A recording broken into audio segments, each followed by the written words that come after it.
तद्विधि प्रणिपातेन परिप्रश्नेन सेवया उपदेक्ष्यन्ति ते ज्ञानम ज्ञानिनस्तत्त्वदर्शिनः। अर्थात the way to find divine knowledge is to find a good evening बच्चों, कैसे हो आप सब लोग। Myself Chetan Garg and I welcome you all to our this amazing session. आज के सेशन में यार हम एक बड़ा ही अच्छा सा कंपैरिजन करने वाले हैं। आई एम वेरी श्योर आपने थंबनेल देखा होगा, शायद कोशिश भी की होगी, and I am not sure whether आपका आंसर करेक्ट है या नहीं है, बट ऑब्वियसली 50% चांसेस है कि आपका आंसर करेक्ट हो अगर आपने इवन हिट एंड ट्रायल भी किए है ना।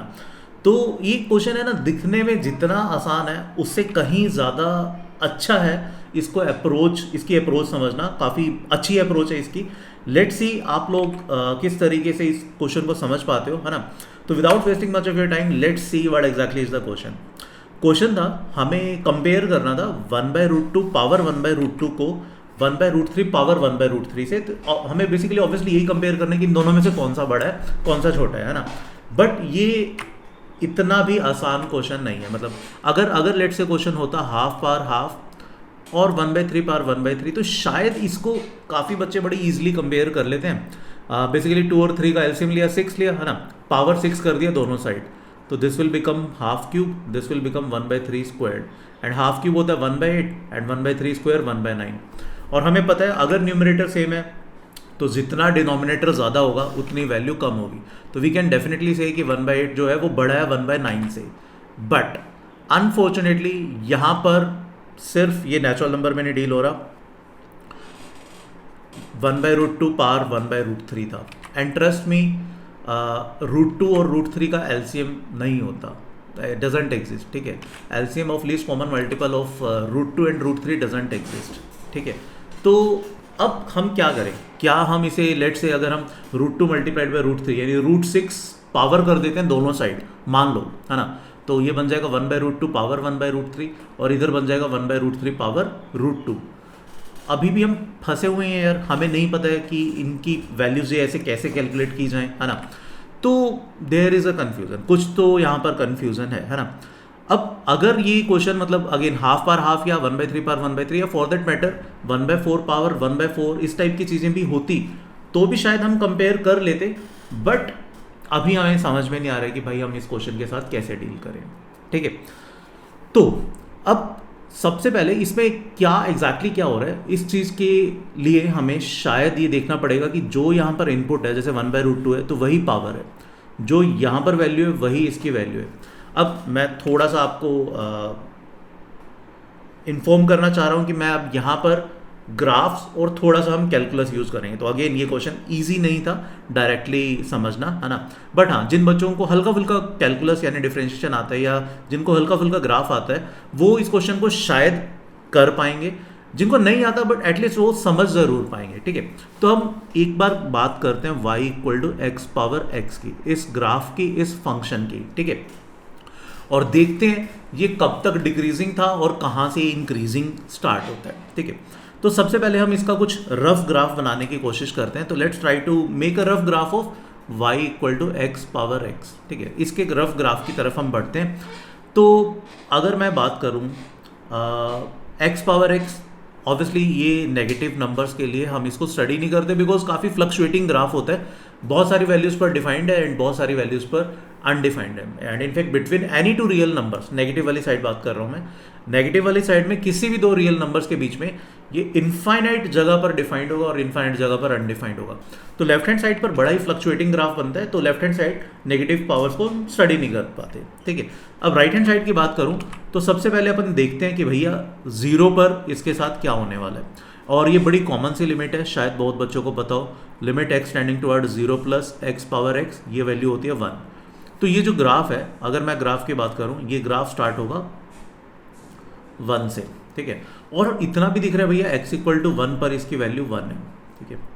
अब अगर हम x पावर x का डिफरेंशिएशन करते हैं, ये वैसे स्टैंडर्ड डिफरेंशिएशन है, आई एम वेरी श्योर जो बच्चे जेई या ISI CMI की प्रिपरेशन कर रहे हैं उनको x पावर x का डिफरेंशिएशन आना चाहिए। Differentiation of x power x is x power x times 1 + ln x, ठीक है। अब सोच के देखो, अगर x की वैल्यू अगर 1/e से छोटी होती है तो ln x की वैल्यू -1 से छोटी होगी, -1 से छोटी होगी, दैट मीन्स ये वाली चीज़ क्या होगी, नेगेटिव। ये तो हमेशा ही पॉजिटिव है ना, ये वाली चीज़ नेगेटिव होने का मतलब डिफरेंशिएशन नेगेटिव, डिफरेंशिएशन नेगेटिव होने का मतलब कि फंक्शन डिक्रीजिंग। तो 1/e तक, 1/e जहाँ पर भी होगा, 1/e तक ये ग्राफ डिक्रीज कर रहा होगा, 1/e के बाद ये इंक्रीज करेगा और फिर 1 के बाद तो बहुत तेज़ी से बढ़ जाएगा ये ग्राफ। तो कुछ इस टाइप का इसका रफ ग्राफ बनेगा और ये ग्राफ कहाँ तक डिक्रीज करेगा, 1/e तक। ठीक है, तो ये इस क्वेश्चन को सॉल्व करने के लिए सबसे इंपॉर्टेंट चीज़ थी, ये आपको समझ में आना चाहिए। ठीक है, अब वैसे इसका अगर मैं to the scale exact graph draw करूँ तो वो कुछ ऐसा होता है, ये जो भी मिनिमम पॉइंट आ रहा होगा, दिस पॉइंट इज 1/e। ठीक है, ये पॉइंट पर x का वैल्यू 1/e होता है लगभग। ठीक है, now coming back to our question, अब हमें इतना समझ में आ गया कि भाई 1/e पर इसका मिनिमम आ रहा है, यानी 1/e तक ये ग्राफ डिक्रीज करेगा। ठीक है, तो मैं अगर फिर से अब इस ग्राफ को बनाता हूँ, ठीक है, तो लेट से ये ग्राफ बन गया कुछ इस टाइप का और ये वाली वैल्यू है हमारी 1/e। ठीक है, बट हमें कंपेयर किसको करना था, 1/√2 पावर 1/√2 वर्सेस 1/√3 पावर 1/√3, हमें इन दो वैल्यूज़ को कंपेयर करना था। तो बस अब हमें ये देखना है कि 1/√2 और 1/e इनमें कौन बड़ा है कौन छोटा है। ठीक है, 1/e एक इर्रेशनल नंबर है ना, e की अप्रॉक्सीमेट वैल्यू 2.71। ठीक है, 1/√3 और 1/√2, ऑब्वियसली √3 बड़ा है, √2 छोटा है ना, तो 1/√3 ऑब्वियसली छोटा होगा 1/√2 से, मेक सेंस। अब 1/e तो 2.71 हो गया अप्रॉक्सीमेटली, 1/√3 क्या, 1/√3 आपका लगभग 1/1.732 है, तो 1.732 ऑब्वियसली e से काफ़ी छोटा है, तो ये नेट वैल्यू बड़ी हो गई। ठीक है, तो अगर मैं अब बात करूँ जो 1/√3 है वो ग्राफिकली x की वैल्यू 1/e के बाद आएगी, है ना, ये यहाँ पर तो था मान लो 1, ठीक है, दिस इज़ 1, तो यहाँ कहीं 1/√3 होगा, मेक सेंस, यहाँ कहीं 1/√2 होगा। तो क्या मैं बोल सकता हूँ 1/√3 पर वैल्यू छोटी है, 1/√2 पर वैल्यू बड़ी है। ठीक है, तो what exactly should be the inequality, 1/√2 power 1/√2 that should be greater than 1/√3 power 1/√3। ये समझ में आ रहा है। ठीक है, तो इस ग्राफ से, इस इनइक्वालिटी, इस ग्राफ से हम ये चीज़ कंपेयर कर पाएंगे कि 1/√2 पावर 1/√2 और 1/√3 पावर 1/√3 में से कौन सा बड़ा है। बट वो भी कंपैरिजन आसान नहीं था, इवन ग्राफ पता होने के बाद भी। तो हमें देखना था कि 1/e से कंपैरिजन कैसे है 1/√3 का और 1/√2 का। यहाँ तक बात समझ में आ रही है। ठीक है, अब अगर इतना क्लियर है आप लोगों को, तो मैं एक क्वेश्चन देना चाहूँगा आपको, होमवर्क है ये आपका बेसिकली, कमेंट सेक्शन में आप इसका आंसर बताना। Half power half, 1/3 power 1/3, 1/5 power 1/5, 1/6 power 1/6, ये कुछ वैल्यूज़ हैं। ठीक है, let's say this is a, this is b, this value is c and this value is d। तो ये 4 वैल्यूज़ हैं, आपको इन्हें असेंडिंग ऑर्डर में अरेंज करना है। तो arrange them in ascending order. ठीक है, तो भाई इसका जो भी आंसर आएगा आपका, जो भी इसका असेंडिंग ऑर्डर बनता है, कमेंट करके मुझे ज़रूर बताओ। देखेंगे कि किस किस का आंसर करेक्ट आता है, किस किस का आंसर गलत आता है, राइट। तो अगेन मतलब लर्निंग क्या है इस क्वेश्चन से, इस क्वेश्चन से सबसे बड़ी लर्निंग है स्पेशली वो बच्चे जो जेई और ISI की प्रिपरेशन कर रहे हैं, आपको y = x/x का ग्राफ ध्यान होना चाहिए। ठीक है, इसका ग्राफ कुछ इस टाइप से होता है, 0 पर इसकी लिमिट 1 आती है, मिनिमम कहाँ पर होता है 1/e पर। दूसरा, आपको x/x का डिफ्रेंशिएशन भी हर हालत में याद होना चाहिए, it is x/x times 1 + ln x। ठीक है, अगर ये दो इन्फॉर्मेशन पता होती तो ये क्वेश्चन ईजिली हो जाता, राइट।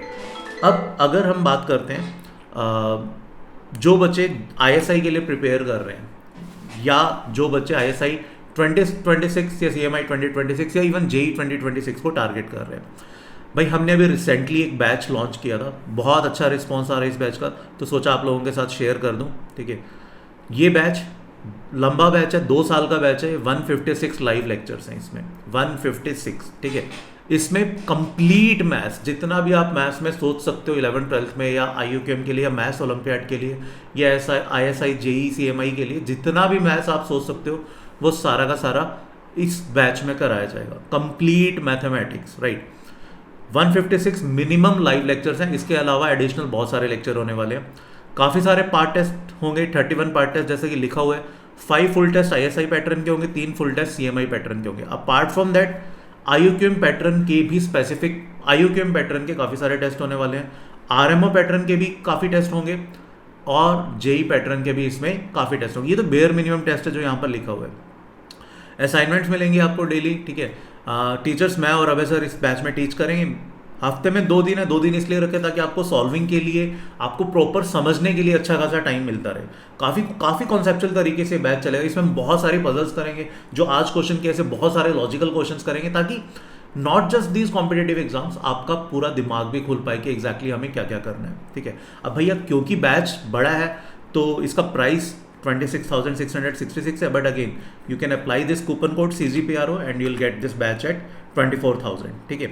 तो जो बच्चे अभी बेसिकली 9th 10th या 11th में है, ठीक है, और जो चाहते हैं, जो बेसिकली 11th में जो ISI 2026 या JEE 2026 का टारगेट कर रहे हैं, जो 2026 में अपीयर होंगे, उनके लिए बैच बहुत ज़रूरी है। कंप्लीट मैथ्स की अंडरस्टैंडिंग हो जाएगी आपको इस बैच के थ्रू। और जो बच्चे अभी 9th या 10th में और जो चाहते हैं कि JEE की प्रिपरेशन स्टार्ट करने से पहले, जिनका एम है कि 11th 12th में JEE करना है, बट वो चाहते हैं कि JEE की प्रिपरेशन से पहले एक सब्जेक्ट उनका बिल्कुल खत्म हो जाए अच्छे से, ताकि JEE की प्रिपरेशन के टाइम पे सिर्फ 2 सब्जेक्ट्स पे फोकस कर पाएँ, तो भाई this batch is for you. JEE की प्रिपरेशन स्टार्ट करने से पहले पूरा आप मैथ्स को कंप्लीट कर सकते हो। इससे क्या हेल्प होगी, फिजिक्स भी आपको काफ़ी बहुत अच्छे तरीके से समझ में आ जाएगी JEE के लिए, राइट। तो दिस इज द बैच, है ना। एंड इसमें ट्रस्ट मी, इस टाइप के हम बहुत सारे क्वेश्चंस करने वाले हैं। जो हमने आज क्वेश्चन ये समझा 1/√2 पावर 1/√2 वर्सेस 1/√3 पावर 1/√3, इस टाइप के बहुत सारे क्वेश्चंस होने वाले हैं। तो होपफुली यार ये वाला क्वेश्चन आपको आज समझ में आ गया होगा। एंड नेक्स्ट लेक्चर में हम ऐसे ही कुछ अमेजिंग से कॉन्सेप्चुअल क्वेश्चन के साथ मिलेंगे। Till then please take a very good care of yourself. Thank you, bye bye.